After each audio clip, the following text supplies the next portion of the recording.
Pada kesempatan kali ini saya ingin menyampaikan satu topik tematik psikologi Islam terapan, khususnya bagaimana mekanisme puasa itu membentuk pribadi takwa yang sepanjang masa. Kenapa saya katakan takwa yang sepanjang masa? Karena di dalam ayat Al-Qur'annya sendiri ayatnya itu memberikan sebuah gambaran bahwa puasa yang diperintahkan oleh Allah itu targetnya adalah la'allakum tattaqun, agar kita memiliki pribadi takwa yang seterusnya, bukan takwa yang hanya di bulan Ramadan saja. Kalau dikaji pakai bahasa Arab, tattaqun ini fi'il mudhari', ngartikannya sedang dan akan. Sedang bertakwa waktu Ramadan dan akan tetap bertakwa walaupun Ramadannya selesai.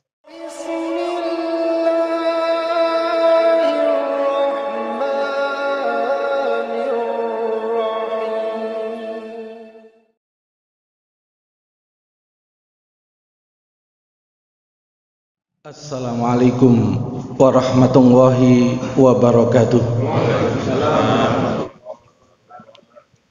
Bismillah walhamdulillah wassalatu wassalamu ala rasulillah sayyidina Muhammad ibn Abdillah wa ala alihi wa sahbihi wa mawalah wa la hawla wa la quwata illa billah. Subhanaka la ilma lana illa ma'allamtana innaka antal alimul hakim. Allahumma alimna ma yanfa'una wanfa'na bima 'allamtana wa zidna ilman wa fahman wa amalan sholihan makbulan. Rabbis shrah li sadri wa yassir li amri wahlul 'uqdatam min lisani yafqahu qawli walhamdulillahirabbil alamin. Amma ba'd. Bapak-bapak, ibu-ibu, saudara sekalian yang dirahmati Allah Subhanahu wa taala, syukur alhamdulillah pada pagi hari ini kita masih diberikan sehat, diberikan lapang, diberikan iman sehingga bisa hadir di tempat ini. Moga-moga seluruh amal soleh kita semuanya diterima oleh Allah Subhanahu wa taala. Amin. Yang kedua, moga-moga kesungguhan kita semua untuk bisa meraih di 10 hari malam yang terakhir di bulan Ramadan, kita dikaruniai anugerah Lailatul Qadar oleh Allah Subhanahu wa taala. Amin ya rabbal alamin. Pada kesempatan kali ini saya ingin menyampaikan satu topik tematik psikologi Islam terapan, khususnya bagaimana mekanisme puasa itu membentuk pribadi takwa yang sepanjang masa. Kenapa saya katakan takwa yang sepanjang masa? Karena di dalam ayat Al-Qur'annya sendiri ayatnya itu memberikan sebuah gambaran bahwa puasa yang diperintahkan oleh Allah itu targetnya adalah la'allakum tattaqun, agar kita memiliki pribadi takwa yang seterusnya, bukan takwa yang hanya di bulan Ramadan saja. Kalau dikaji pakai bahasa Arab, tattaqun ini fi'il mudhari', ngartikannya sedang dan akan. Sedang bertakwa waktu Ramadan dan akan tetap bertakwa walaupun Ramadannya selesai. Karena di sini menggunakan continuous dan future, sedang dan akan, bukan telah, bukan menggunakan fi'il madhi. Kalau fi'il madhi ya takwanya kemarin aja. Tapi ternyata puasa Ramadan itu targetnya adalah waktu Ramadan jadi orang bertakwa, latihannya, trainingnya selama 30 hari. Nah, hasilnya itu nanti kita pakai 11 bulan berikutnya. Bahkan kalau berhasil, kita dapat kafarat lagi dari dosa. Sebagaimana di dalam hadis sahih, war Ramadan ila Ramadan mukafarat. Satu Ramadan sekarang menuju Ramadan yang akan datang mukafarat. Ada syaratnya. Syaratnya adalah kalau di antara Ramadan 1 dan Ramadan yang akan datang ijtanabal kabair, bisa menahan dari dosa besar. Setelah Ramadan ke depan tidak melakukan durhaka pada orang tua, tidak syirik, tidak mencuri, tidak berzina, maka 11 bulan menuju Ramadan yang akan datang itu dikafarat juga dosa-dosa yang akan datang. Itu disebutkan di dalam hadis sahih. Maka disinilah kemudian saya membuat judul tema yaitu puasa membentuk pribadi takwa sepanjang masa. Nah, pertanyaannya bagaimana tahapannya? Paling tidak ada 4 tahapan untuk membentuk pribadi takwa yang sepanjang masa. Tahapan pertama disebut dengan tahapan mukminin. Nanti yang akan dibentuk itu adalah aspek keimanannya. Nanti kalau imannya sudah terbentuk, baru tahapan berikutnya jiwanya mulai dibersihkan, namanya tawabin mutatohirin. Jadi hatinya mulai dibersihkan dari kotoran-kotoran. Ibarat mobil itu dicun up, mandek jegrek nang bengkel, ditokno kotorani, dikeluarkan. Kalau sudah tawabin mutatohirin, ini menjadi sebuah karakter. Setiap salah, istighfar, minta ampun, berapapun jatuhnya, Allah tidak mempedulikan berapa kali kita jatuh. Karena tawabin itu kalau salah langsung balik, nggak pakai baper, nggak pakai lama. Ya, yang disebut dengan wa idza fa'alu fahisatan aw dzalamu anfusahum dzakarullah. Ya, Ali Imran 134. Jika orang bertakwa itu melakukan tindakan fahisah atau mendolimi dirinya sendiri, dzakarullah, dia ingat kepada Allah. Fastaghfaru lidunubihim, lalu dia minta ampun kepada Allah Subhanahu wa taala. Walam yaghfiru dzunuba illa Allah walam yusiru ala ma fa'alu, dia tidak melanjutkan, dia punya azam tekad nanti gak ngulang lagi. Nah, itu adalah orang yang bertakwa, namanya tawabin, dan punya komitmen mutatohirin, nanti kalau kotor lagi tak bersihkan. Bapak-bapak kalau punya mobil terus kemudian kotor, dan tanda kotor itu biasanya rotok sering mogok, dibuat gas itu agak susah ya. Kalau dibuat rem itu kadang remnya juga bermasalah. Itu kira-kira mobilnya dibiarkan dipakai terus apa berhenti dulu? Oh, tune up dulu ya. Nah, itu namanya berarti sudah mulai ke tahapan berhenti, mobilnya berhenti, namanya tawabin dan mutatohirin. Nah, kalau sudah bersih, apakah kemudian langsung tidak pernah kotor lagi? Kata para ulama, jiwa manusia itu kayak rumah. Meskipun tiap hari dibersihkan, itu mesti ada kotoran yang masuk. Tetapi yang sering bersih-bersih, maka akan kelihatan rumahnya itu bersih. Betul Pak ya? Ini bersih ini sak wulan pisan yo, pas tamune pas 2 minggu sadurunge yo ketok kotor. Seminggu apa sebulan sekali bersihnya. Beda dengan orang yang bersih-bersihnya setiap hari. Ini yang disebut oleh para ulama disebut dengan mutatohirin. Orang yang suka bersih-bersih nggak nunggu Idul Fitri. Ya, kalau salah ke istri, ke suami, ke anak ya gak nunggu Idul Fitri, keponaan ya gak nunggu Idul Fitri. Kok kroso salah gak enak, kok ponakane kok wis berangkat nganggo kereta yo di WA, sepurone ya wingi paman gak enak karo awakmu. Ngomongnya rada sengak wingi paman iku WA. Ya enggak apa-apa. Mosok nonton Idul Fitri, yo nek saya urip. Nah, itu. Karena ampunan itu wasari'u ila maghfirah. Ayatnya menggunakan segera. Ya, ayat yang lain menggunakan sabiku ila maghfiratim mir rabbikum, berlomba-lomba, cepet-cepetan. 2 ayat ya. Ali Imran 133 dan juga Al-Hadid ayat 21. Nah, kalau nanti sudah bersih jiwanya, bukan berarti nanti gono sing ngajak elek. Bukan berarti nggak ada yang ngerayu elek, gono sing nawari elek. Nang donya ini kita enten setan, Pak. Oh, kata loh. Oh. Setan sing ndak sireng napa setan jin? Oh, loro nih. Oh, alah. Kadang-kadang ngajak keluar WA. Gak kangen ta, gak rene meneh ta. Gak nyoba maneh ta. Lah itu pada saat itu jurusnya nomor 3. Harus menggunakan jurus namanya tahapan sobirin.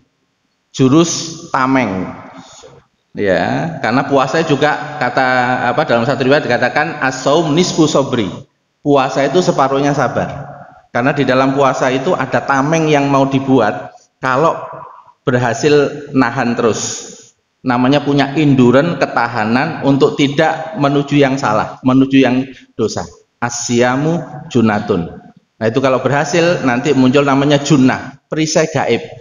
Kemampuan daya tahan ketika ditarik ke dosa, dia nggak gampang ketarik. Karena daya tahannya sudah terlatih selama sebulan. Nah, itu namanya sobirin. Pertanyaannya, waktu menerapkan karakter sobirin, apa dia mesti kuat terus, Pak? Kira-kira kadang-kadang jebol apa mboten? Nek jebol berarti mudun meneh nang tawabin mutatohirin. Begitu maksudnya siklusnya. Ojo pas jebol wis gak apa-apa teles kebes. Ya soalnya mau udan ya, Pak. Ya. Nah, kula iki sarunge sampai kebes mau akhirnya disili jamaah. Ya yes, mungkin itu caranya Gusti Allah cek sarungnya oleh pahala. Nggih, masyaallah nggih. Nah, artinya apa, Pak? Kalau teles yo digaringno. Itu namanya apa? Nek sobirin jebol, yo tawabin meneh.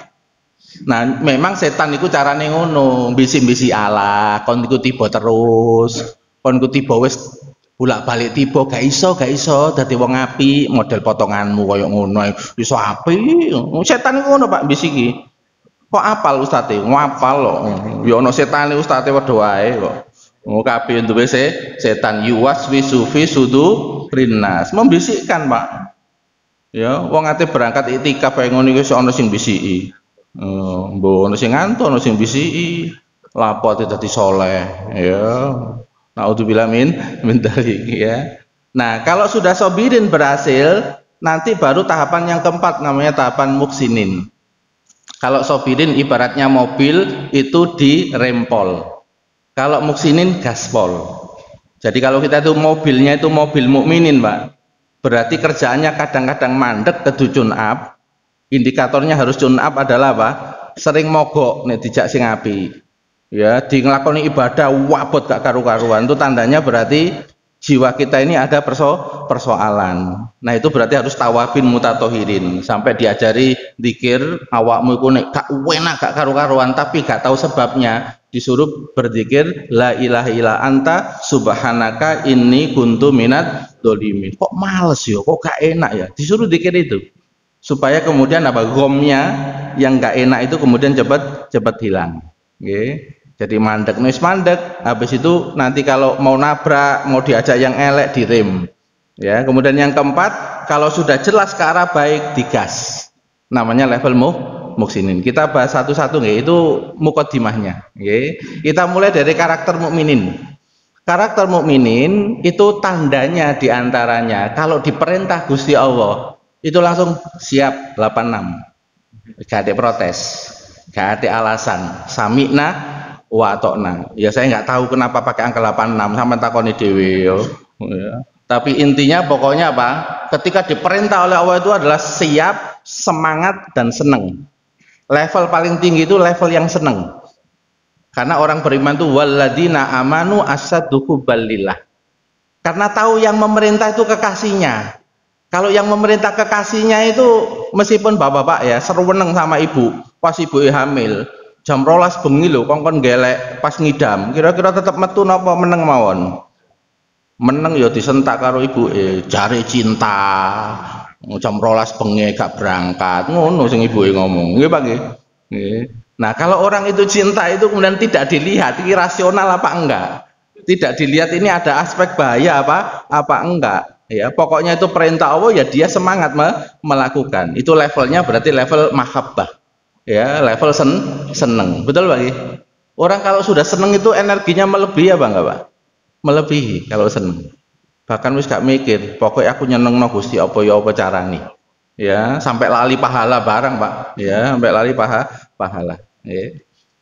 Nah, di dalam puasa jenengan perhatikan dalil-dalilnya. Rata-rata man shoma ramadhana imanan waktisaban. Imanan itu iman kepada Allah, waktisaban iman kepada hari akhir. Bahwa nanti di hari akhir ada pahala. Ono deposito surga. Cuma pencairannya menenang akhirat, gak saiki pencairannya. Umpama dicair nomek sebagian, tapi tidak dicairkan semuanya itu nanti di akhirat. Itu yang dibina itu iman pada Allah yang memerintah dan iman kepada hari akhir yang nanti ada balasannya terhadap amal yang kamu lakukan. Poso iki ketokane suwara awakmu, tapi sebagian dampak puasa diberikan nek posone bener. Betul Pak ya? Ada yang puasanya bener, nek buka itu ya gak balas dendam. Nek sahur itu ya gak terlalu banyak. Yang kedua, selama puasa Anda boleh stres. Itu kata Profesor Jepang 2016 dapat hadiah Nobel. Itu salah satunya adalah faedah puasa bisa memakan zat-zat sel kanker dan tumor. Termasuk lemak-lemak itu akan dimakan. Ketika apa? Ketika waktu sahur dan waktu buka itu makannya nggak terlalu banyak. Itu bahkan dipakai untuk terapi untuk kanker sama tumor. Ya, namanya autofagi. Kemampuan sel tubuh untuk memakan selnya sendiri yang rusak, yang kotor, yang nggak berguna. Pakai metode puasa sampai dapat Nobel. Puasanya orang Islam tapi yang neliti orang Jepang. Dikasih kok faedahnya, tapi faedah terbesar nanti ada surga Aroyan. Ya, surga khusus untuk mereka yang berpuasa.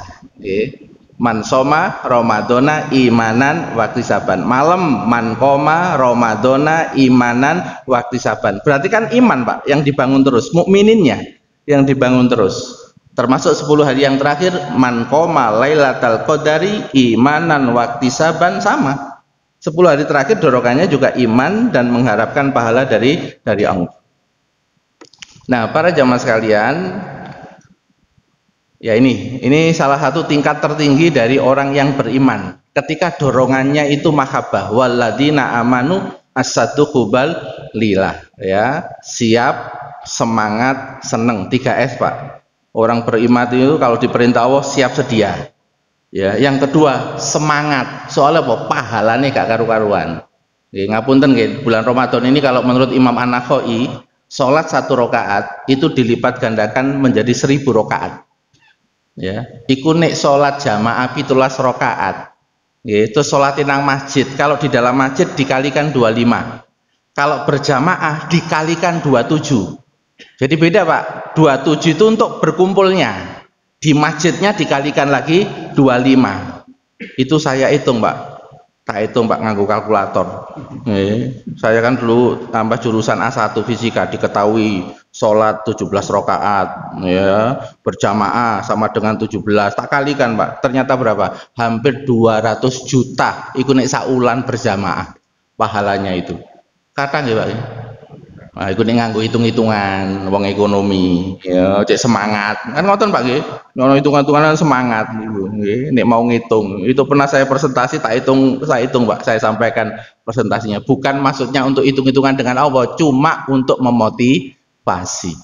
Gitu. Nih, tapi kalau orang sudah seneng, Pak, wis pokoknya Ramadan iku dilipat gandakan, aku pokoknya apik terus, ditawari api ya enteng. Nah, ini berarti mukminin.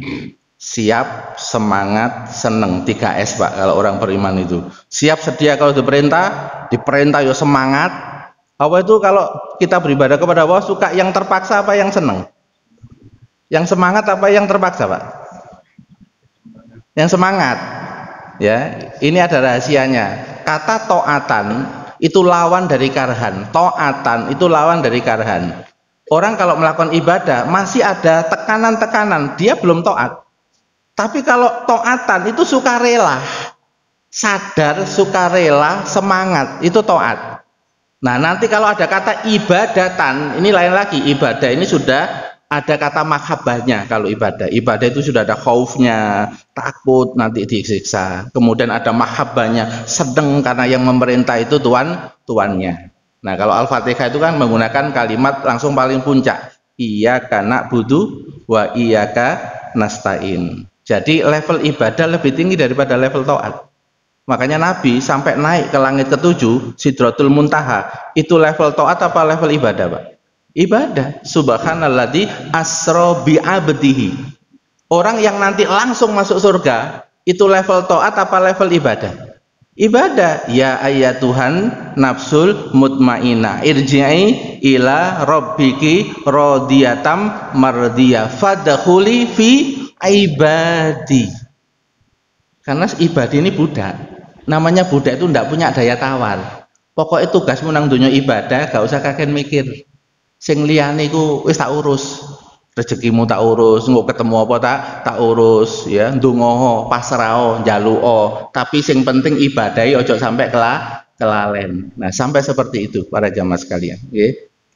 Nah, kalau sudah mukminin dibangun melalui puasa Ramadan, imanan waktisaban, nah baru yang kedua yang mau dibangun di dalam puasa itu at-tawabin, sing dikejar setelah itu adalah ampunan.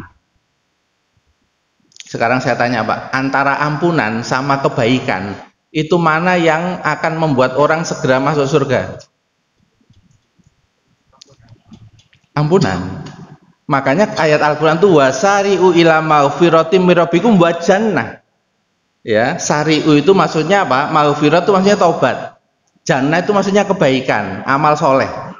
Maka didahulukan ampunan karena ampunan itu menjadi syarat kedua orang bisa langsung masuk surga. Syarat pertama harus wafat dalam keadaan iman. Ya, punya kunci namanya la ilaha illallah. Tapi kalau nggak dapat ampunan, Pak, nggak bisa langsung masuk surga. Ya, itu kalau para kiai, wong ku nek dosa ambune basin. Nek surga iku wangi, makanya ate mlebu nang surga ya dihalang-halangi wong kelompok basin kok ate anu. Makanya kalau sek nyereng mlebu surga kedu diresiki dhisik cek wangi, diwangekno, Pak. Nah, Gusti Allah sudah menyiapkan tempat untuk membersihkan dosa. Carane gak disabun, carane gak dicuci, tapi digoreng. Betul, Pak? Napa, Pak? Tempat penggorengan itu, Pak? Oh, neraka. Nah, niku en contone. Oh ya, ana iwak ambune basin jenenge iwak asin. Nek digoreng seweneng sewedep ngono. Nggih, Pak nggih.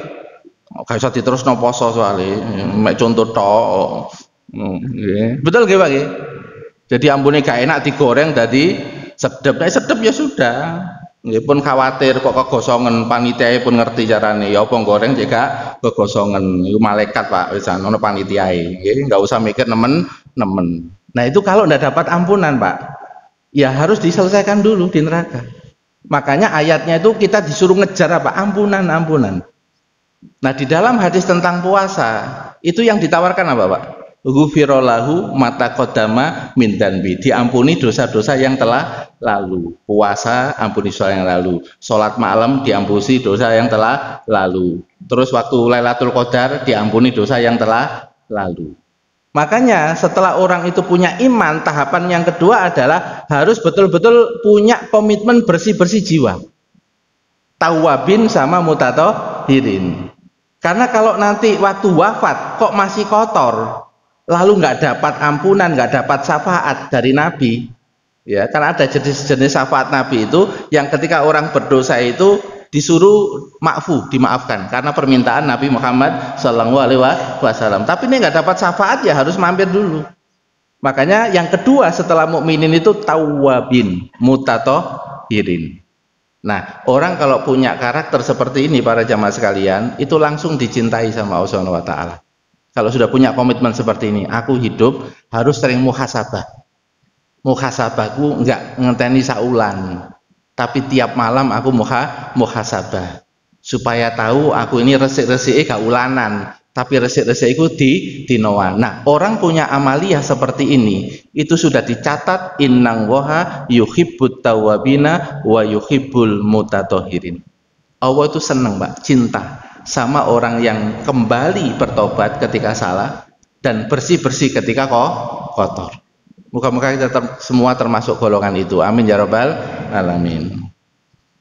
Nah, makanya kalau puasa Ramadan, Pak, puasa itu kita singkat dengan putus dosa sa sementara saja, atau putus dosa sa selama-lamanya. Milih yang mana?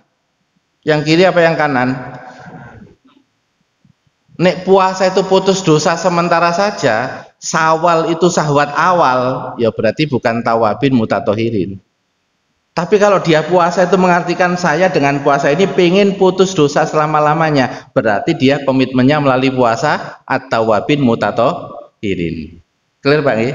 Jelas, Pak nggih? Nah, maka taubat hanya Ramadan saja atau sepanjang hidup? Panjang hidup. Membuang keburukan saat Ramadan saja atau sepanjang masa? Nah, berarti ketika jawaban jenengan itu sepanjang masa, panjang hidup, berarti jenengan sudah punya komitmen at-tawabin mutathahirin. Allah tidak pernah mempersoalkan berapa kali jenengan itu jatuh, tetapi ending terakhirnya jenengan kembali kepada Allah dan membersihkan dosa. Ya, sehingga terkait dengan Ramadan ini kan ada ulama, diantaranya adalah Imam Ibnu Rajab Al-Hambali, ya, termasuk Imam Ibnu Jauzi, mengatakan begini. Ketika Ramadan telah berakhir, bagi mereka yang di awal-awal sudah baik pelaksanaannya, maka sempurnakanlah di akhirnya. Bagi mereka di awal-awal Ramadan itu mengabaikan, nggak semangat, nggak concern, maka di terakhir itu jangan sampai kemudian tidak fokus. Karena amal ditentukan di endingnya, amal ditentukan di terakhirnya. Kalau di terakhirnya kita terlihat menjadi orang yang khusyuk, orang yang semangat, maka kita dicatat sebagai orang yang semangat melaksanakan ibadah Ramadan. Innal a'mala bil khawatim. Dan itu berlaku pada perilaku manusia, Pak. Ada orang itu mudanya itu liar, ya perilakunya jelek, maksiat apa saja dilakukan. Sekarang saya tanya, ada nggak dia punya potensi di akhir hidupnya dia menjadi orang baik? Ada nggak, Pak? Masih ada, ya. Makanya kalau kiai saya itu ngajarkan begini, kau nek ndelok wong elek, ojo langsung ngomong oh elek iku. Ngomong sing enak iku gurung api, kata kiai saya. Kenapa kok gurung api? Kenapa kok belum baik? Karena baiknya belum muncul, keburukannya yang masih dominan. Tapi kau nek ketemu suasana sing tepat, ketemu dengan orang yang nyaman, yang bisa mengerti jiwanya, mengubahnya, ada potensi dia itu berubah di akhir kehidupannya. Dan itu ada hadisnya para jamaah sekalian. Rasulullah bersabda, "Idza aradallahu bi abdi khairan." Jika Allah menghendaki seorang hamba menjadi hamba yang terbaik, maka istakmalahu. Ya, riwayat yang lain as-salahu. Allah mempermanis perjalanan hidupnya. Lalu sahabat bertanya, bagaimana cara Allah mempermanis perjalanan hidupnya? Liwafiqo amala sholih qabla mauti. Dia dilancarkan, dimudahkan, diringankan beramal soleh sebelum wafatnya. Setahun sebelum wafatnya semangat gak karu-karuan, gak gelem elek. Api karo tonggo, api karo bojo, api karo anak. Eleknya berhenti sama sekali. Itu yang dinamakan berarti dia dijadikan sebagai contoh dari Allah Subhanahu wa taala.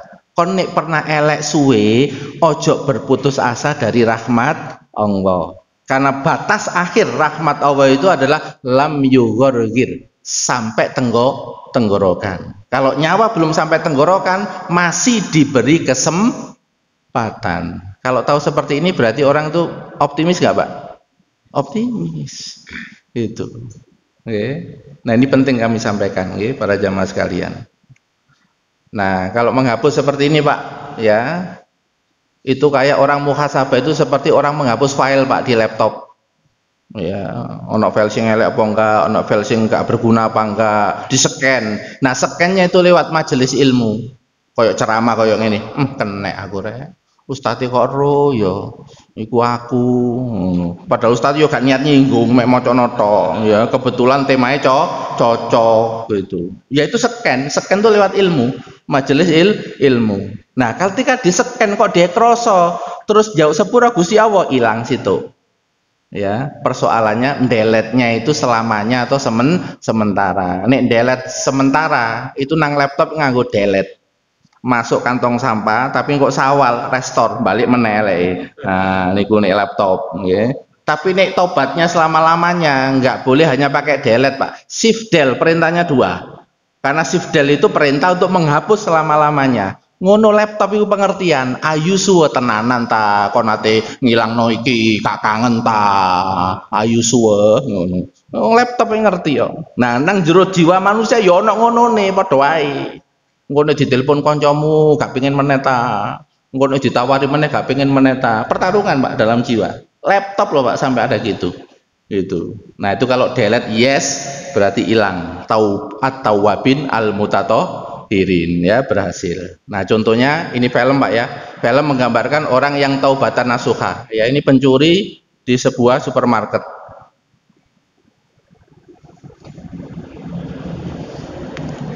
Ya, ini pencurinya ini taubat karena melihat tulisan.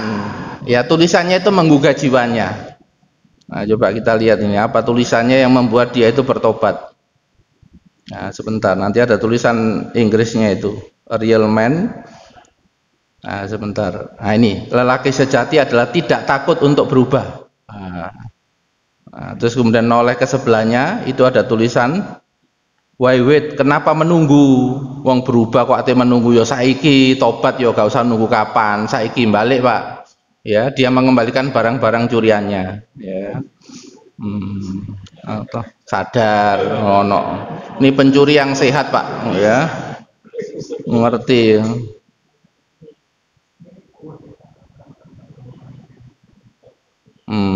Ini pencuri profesional, Pak. Sak CCTV ini dicolong, ya.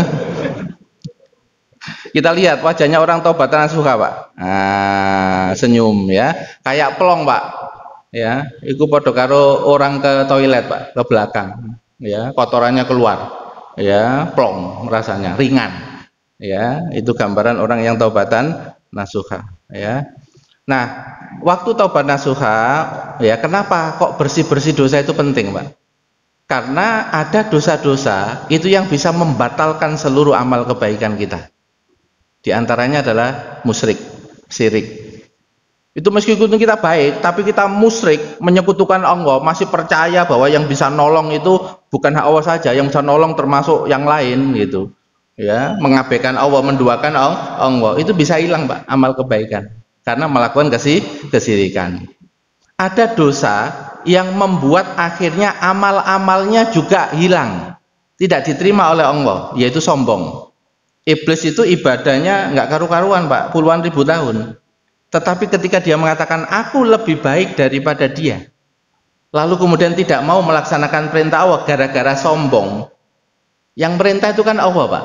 Tapi dia pakai alasan aku lebih baik dari Nabi Adam. Hilang apa enggak, Pak, amal? Hilang, dilaknat. Waspada dengan dosa yang membuat orang itu susah husnul khotimah. Apa saja? Memutus silaturahim, dendam, durhaka kepada orang tua. Alqomah itu rajin sholat, tapi waktu nazak sakaratul maut sulit karena masih punya problem sama ibu kandungnya. Ya, dia tidak menyelesaikan masalahnya dengan ibu kandungnya. Tidak bisa melepas kemarahan. Ya, tidak bisa. Yang namanya ibu kandungnya ini tidak ridho. Ya, gara-gara alqomah ini pilih kasih tentang urusan materi kepada istri dan kepada beliau. Akhirnya kan Nabi ngasih shock terapi toh. Gimana caranya ibunya ini mau memaafkan. Ketika ibunya mau memaafkan, ya sakaratul mautnya mudah. Maka disinilah kenapa kok dosa itu perlu diwaspadai. Karena ada dosa yang membuat orang itu bisa su'ul khotimah. Ada juga dosa yang membuat amalan kebaikan kita itu berkurang. Bahkan bisa bangkrut nanti di akhirat. Dosa apa? Dosa dolim, menyakitin orang, memfitnah orang, mencela orang, membunuh orang. Pokoknya yang dolim, nyakitin orang. Nah itu kalau nggak sampai dimaafkan selama hidup, nanti di sana ada sidangnya. Itu ada sidangnya. Jadi kalau sudah punya masalah dolim sama orang itu ada sidangnya. Makanya waspada dari dosa dolim. Hadisnya kan mengatakan baca Qur'annya, sodakohnya, gitu kan, sholatnya itu dikurangi pahalanya. Kalau masih belum cukup, maka keburukan orang yang didolimi, dosanya orang yang didolimi diambil, lalu diberikan kepada dia, lalu dilemparkan ke dalam neraka. Loh itu loh, dosa bangkrut amal. Maka tahapan kedua puasa itu adalah yang disuruh adalah apa? Ilangno dosamu. Cepet jaluk sepuro. Gitu. Nah ini okay. Nah, bila dosa dan keburukan hilang, kalau di dalam fisik kita, Pak, di dalam tubuh kita, kotoran-kotoran dalam tubuh kita ini bisa keluar dengan lancar. Kira-kira badannya ringan apa enggak, Pak? Enteng apa enggak? Enteng, Pak, ya. Begitu pula jiwa manusia ketika diperintah ibadah. Kalau jiwa manusia itu jiwanya tidak kotor, diperintah ibadah itu bisa ringan, bahkan kuat bertahannya lama. Kenapa? Karena kotorannya banyak yang dibuang, dosanya banyak yang dibuang. Sekarang saya tanya, mobil bila tidak pernah dibersihkan, tidak pernah di-tune up, kira-kira mobilnya enak dipakai apa nggak enak dipakai? Nggak enak, sama. Itu. Maka disinilah pentingnya kenapa harus ada rutinitas at-tawwabin mutatahirin, muhasabah harian. Supaya apa? Nanti enggak keburu mogok melakukan amal soleh. Enten, Pak, orang itu mogok melakukan amal soleh, jadi silaturahim ke kerabatnya. Cuma onok kerabat musuhe, Pak. Ngono gak sido pletas. Nang dia wamu sepurane musuhku ono. Aku gurung iso nek silaturahim ono musuhku. Loh, gak jadi silaturahim. Ya, gara-gara masih menyimpan buruk. Betul? Nah, makanya kenapa kok membuang dosa itu merupakan aktivitas pertama dan utama, tawabin mutatahirin. Nah, salah satunya, Pak, kalau jenengan tuh pengen gampang di ngapuro, dimaafkan oleh Allah, salah satu caranya pengen cepat diampuni harus mudah mengampuni orang lain. Kalau pengen cepat, karena ada hadisnya, ighfir yaghfir waulakum, maafkan makhluk-makhlukku, maka Allah akan segera memaafkan kesalahan kalian. Karena kaidahnya al jaza min jinsil amal. Balasan Allah tergantung jenis perbuatannya. Awakmu kalau rohmah sayang pada makhlukku, aku yo gampang sakno karo awakmu. Ada pelacur ya, Bani Israel yang ketika melihat anjing itu kehausan, lalu dikasih minum, mendahulukan anjing, lalu dia kemudian meninggal. Diampuni apa enggak, Pak? Diampuni, karena dia kasihan sama makhluknya Allah. Allah pun juga kasihan, meskipun sebelumnya dia melakukan dosa. Makanya para ulama itu mengatakan menghapus dosa itu memang ada dua jalur. Jalur pertama namanya jalur istighfar, minta secara khusus minta ampun, atau jalur kedua meskipun nggak istighfar tapi dia berlaku kebaikan. Yang kebaikan itu membuat Allah kasihan sama dia. Nah, kebaikan yang membuat Allah sering kasihan itu adalah ketika apa? Banyak toleran kepada makhluk yang lain yang menyakiti, atau sayang kepada makhluk yang lain. Makanya orang-orang yang ahli sedekah, orang-orang yang ahli menolong hamba-hamba Allah itu meskipun dia punya dosa, ada potensi karena Allah kasihan, karena dia suka menolong, maka dimaafkan dosanya oleh Allah Subhanahu wa taala. Itu. Ketiga, empat aja Pak, tiga. Karakter sobirin, yaitu kemampuan menahan dari pelanggaran syariat. Sabar itu ada sabar dalam ketaatan. Jadi pas dia taat, digudo koncone cek gak taat, gak usah teraweh, melu aku wae tak bayari, mangan bareng iki. Kira-kira terus pundi? Enak ya tawaran panganan ya. Iku butuh sabar apa enggak, Pak? Butuh, namanya sabar dalam ketaatan. Aku punya program 30 hari harus sering teraweh.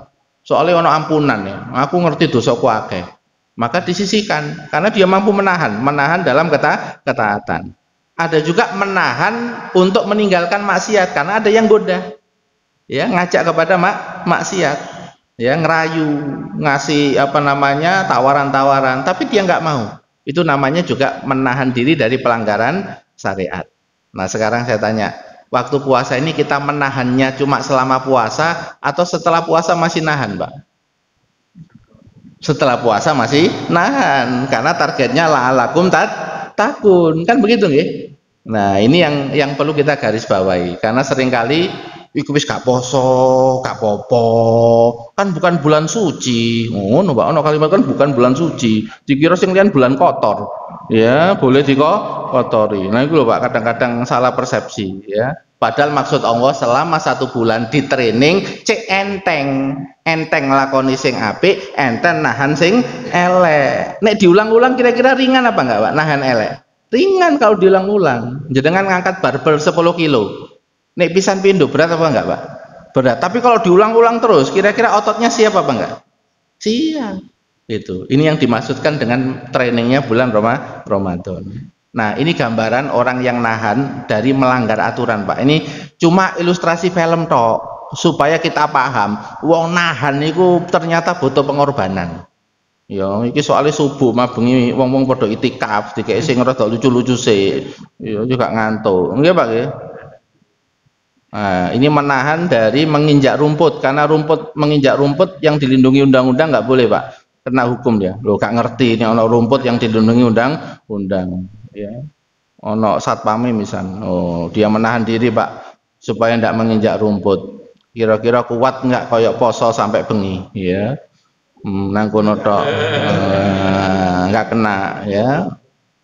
Nah, ini membuang sampah sembarangan melanggar undang-undang. Pak Guru ini kira-kira mampu nggak menahan diri dari membuang?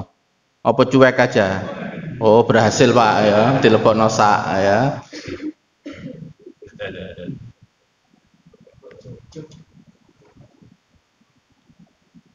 Ngikuti penjara Pak, nggak berhasil mau.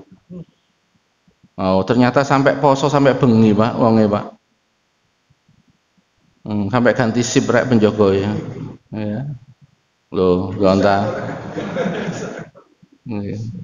Tapi niku percaya Pak nang akhirat oleh pahala.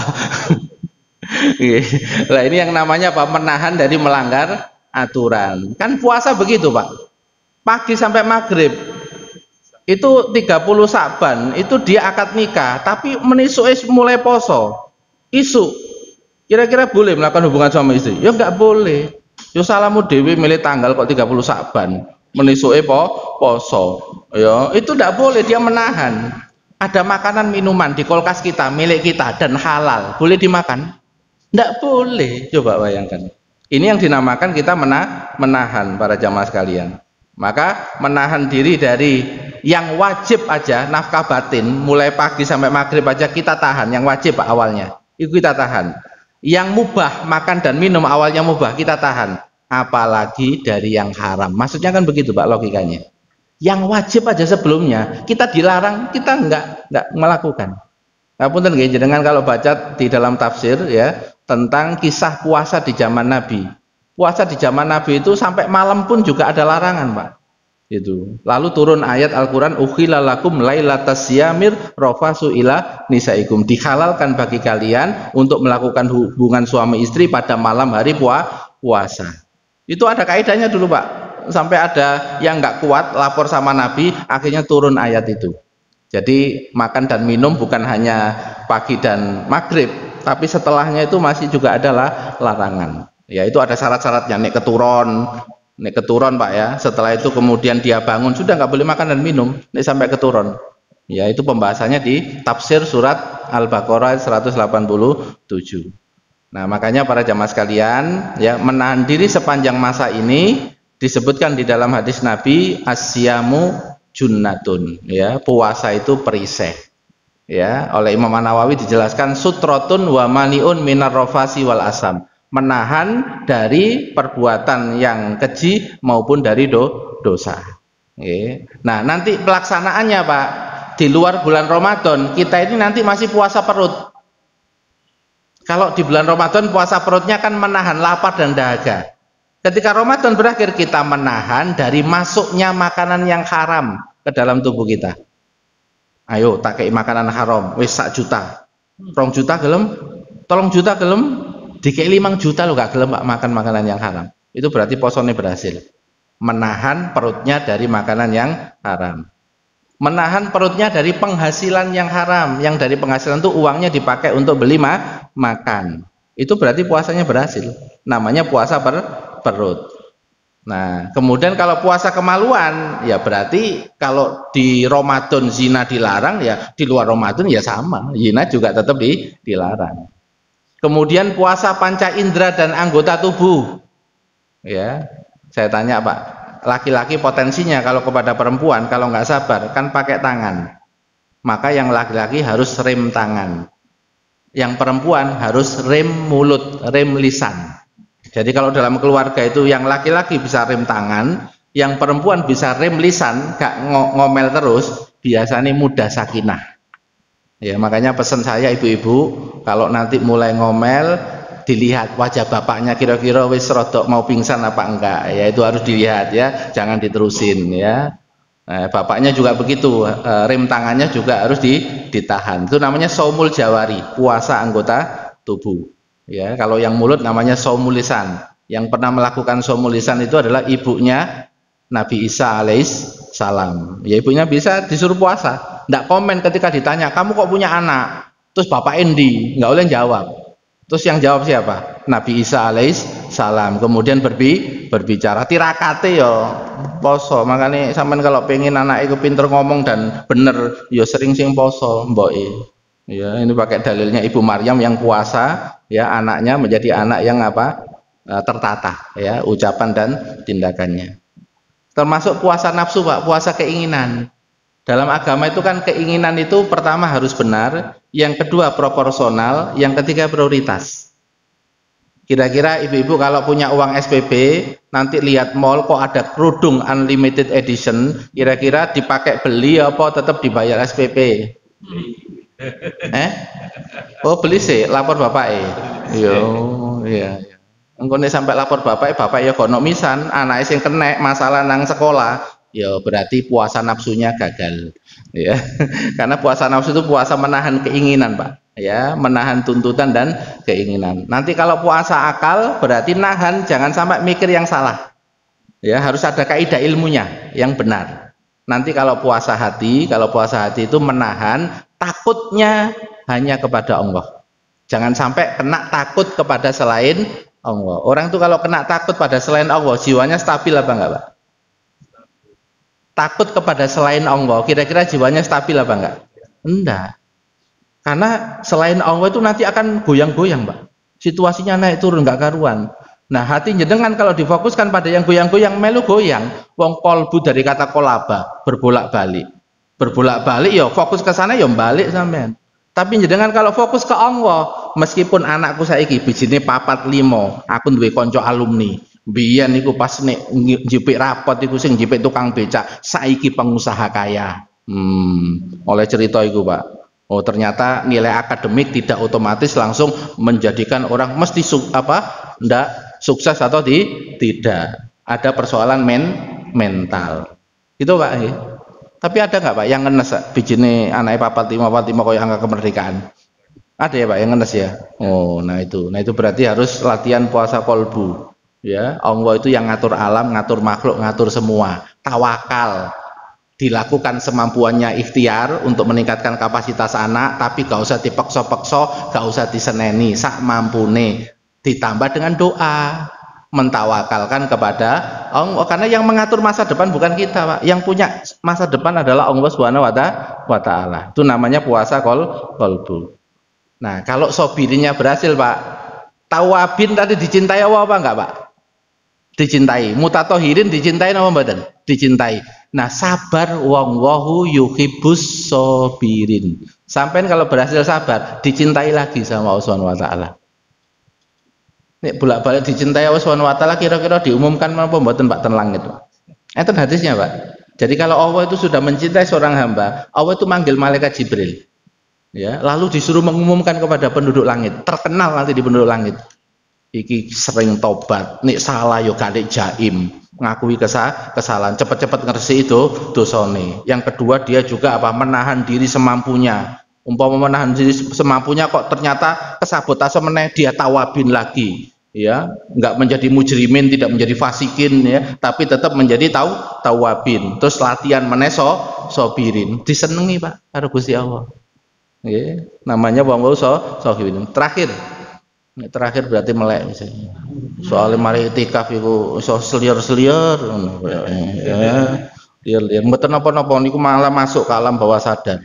Ya, waktu-waktu tepat makanya aku ceramah nak mari itikaf ya, ngrunguni kan seliar-seliar. Iku langsung masuk ke atine insyaallah. Nggih. Insyaallah ngoten nggih. Amin ya rabbal alamin. Kula mboten memperhatikan Pak, nggih. Meripat panjenengan ku merem melek mboten wis kula. Pokoke amanah kula wis nyampekno ya apa carane sing pas ngono. Nggih, gitu nggih. Jadi jiwa itu kalau sudah tawabin mutatohirin kan dibersihkan terus. Kemudian ada yang jelek-jelek mau masuk dicegat sama sobirin, ditahan sama sobirin. Jiwanya tetap bersih, Pak. Ya, umpama sobirin ini gagal, terus melbu eleke kena tawabin mutatohirin hilang meneh. Betul, Pak? Betul ya? Nah, kalau sudah tawabin kemudian sobirin, baru jiwa yang bersih ini bisa pewanter diajak untuk kebaikan. Namanya muhsinin. Namanya muhsinin. Dan Qur'annya juga mengatakan dengan 2 kalimat, innallaha lama'al muhsinin. Ya, Allah bersama dengan orang-orang yang mukminin, orang-orang yang muhsinin, bersama dengan orang yang terus baik aja apapun keadaannya. Dan wallahu yuhibbul muhsinin. Allah juga cinta kepada muhsinin. Para jamaah, cintanya Allah berarti berapa kali? Tawabin sekali, mutatohirin 2 kali, sobirin 3 kali, muhsinin 4 kali. Ketika jenengan punya komitmen apapun keadaannya, aku kudu memastikan sing metu mesti apik. Dielei wong, aku gak gelem bales elek. Ya apa carane sik tetep apik keluarnya. Itu berarti orang baik original. Ya, karena yang keluar tetap baik. Namanya level muhsinin. Orang level muhsinin ini karena dia punya hati yang fokusnya ke Allah, antak budallah ka anaka tarahu. Dia ketika mengabdi kepada Allah melalui amal soleh itu, yang dilihat pertama kali itu Allahnya dulu, bukan keadaan yang menimpa dia. Misalnya teko bojo biasanya iku dikei 5 juta, ternyata mek dikei 1,5 juta. Ibu-ibu saya tanya, kira-kira iku sing didelok 1,5 juta apa sing ngekei rezeki Gusti Allah? Sing jawab bapak. Ya, itu kan rezeki dari Allah melalui suami. Memang di waktu itu tinggal berkurang, biasanya 5 karek 1,5. Orang kalau melatih pertama dan utama yang dilihat adalah Allah. Ini kalau sudah berhasil menerapkan Iqra bismi rabbikal ladzi khalaq. Bacalah segala sesuatu, sadarlah segala sesuatu yang terjadi. Ini ada perannya Allah, ada kendalinya Allah. Itu. Sehingga ini bukan sekedar suamimu tok, bukan sekedar anakmu tok, bukan sekedar tonggomu. Iki kerajaannya Gusti Allah. Kalau terjadi berarti ada perannya Allah. Jadi Allahnya yang dominan. Orang itu kalau Allahnya dominan, dapat yang kecil, mudah bersyukur. Ya, jadi yang dilihat bukan kecilnya, seoleh. Ya, seoleh kan delok angka ya, Pak. Masih oleh, masih dapat. Wa malam yaskur qalil lam yaskur kasir. Barang siapa dengan yang sedikit sulit bersyukur, engko nek dikai akeh iku ya mesti kurang terus. Karena dia nggak latihan qanaah. Ya, qanaah itu akan ringan kalau orang itu muksinin. Karena orang muksinin itu yang dilihat adalah ini dari Allah. Ada balasannya Allah, ya. Dan ketika fokusnya hanya kepada Allah, dia tidak melihat respon makhluk, Pak. Ngasih pada kerabatnya, ternyata kerabatnya nggak terima kasih, ya, kerabatnya dikasih malah kerabatnya ikut-ikut fitnah, padahal kerabatnya tuh miskin, Pak, berhak mendapatkan zakat. Umpama jenengan, Pak, kira-kira zakatnya terus nol apa mboten? Kok rada angel ketan. Dan itu pernah terjadi pada sahabat Abu Bakar As-Siddiq, yang beliau diperlakukan oleh ponaannya ikut-ikut menfitnah Sayyidah Aisyah, putrinya. Sampai turun ayat, Allah itu menyadarkan sahabat Abu Bakar, kalau kamu memaafkan dia, aku ampuni kamu langsung. Karena ampunan, Pak, dikewejar, Pak, langsung tetap dikasih walaupun gak sadar. Ya wis, gak sadar urusanmu karo Gusti Allah, tapi aku soge punya kewajiban ngasih zakat pada kerabat yang miskin. Ini yang namanya berhasil ikhlas. Kata Imam Nawawi, orang ikhlas itu tasfiyatul akli an mulahadatil makhlukin, membersihkan pikiran dan hati dari respon dan pengaruh makhluk. Urusanku karo Allah, awakmu ngene-ngene aku gak peduli, pokoknya tak kei. Awakmu kok gurung benek, urusanmu nanti kepada Allah. In ahsantum ahsantum li anfusikum wa in asatum falaha. Jika kamu berbuat baik, kebaikan tetap kepada kamu, nggak berkurang. Dan kamu ketika melaksanakan kewajiban dalam keadaan gak enak kok bisa melaksanakan kewajiban, pahalanya lebih besar daripada melaksanakan kewajiban dalam keadaan enak. Apa ayatnya? Alladzina yunfikuna fis-sarra'i wad-dharra. Itu kan? Yunfikuna, mereka mengeluarkan dalam keadaan senang dan juga dalam keadaan sempit. Jadi akhirnya memang ya ahli dalam mengeluarkan kebaikan karena tidak terpengaruh situasi dan keadaan. Sebagai penutup saya tanya panjenengan, jenengan itu kalau sodako dalam keadaan waktu sehat sodako apa sakit juga sodako? Gimana, Pak? Oh, dua-duanya. Oke, alhamdulillah ya. Kalau dua-duanya berarti menerapkan tadi itu yung bikuna fis saro, ojo sampai sodako itu pas loroto. Soalnya dawu mardokum bisodako, obati sakit kalian dengan sodako. Terus sodako niki pas loro tok, ngono dititeni tanggane ya. Oh, loro wongi sodako, sehat is gak sodako meneh. Sampai dititeni iku nang kampung bancaan, loro bancaan. Tapi nek sehat wis gak bancaan meneh, sampai tanggane kanan kiri kapan loro. Masya Allah. Ya iki kalau gak menerapkan yung fikuna fisara wadoro ini jadi problem ya. Makanya orang muksinin itu ayatnya kan penutupnya wallahu yuhibbul muksinin. Maka ciri orang muksinin itu ketika mengeluarkan kebaikan gak terpengaruh situasi dan keadaan. Karena ini perintah Allah, Allah yang membalas, fokus saya kepada Allah. Moga-moga kita semua termasuk orang-orang muksinin, dibantu oleh Allah mudah untuk menjadi muksinin. Amin ya rabbal alamin. Saya kira itu yang kami sampaikan. Kita tutup dengan istighfar. Astaghfirullahaladzim, astaghfirullahaladzim, astaghfirullahaladzim. Subhanaka Allahumma bihamdik, asyhadu an la ilaha illa anta, astaghfiruka wa atubu ilaik. Assalamualaikum warahmatullahi wabarakatuh.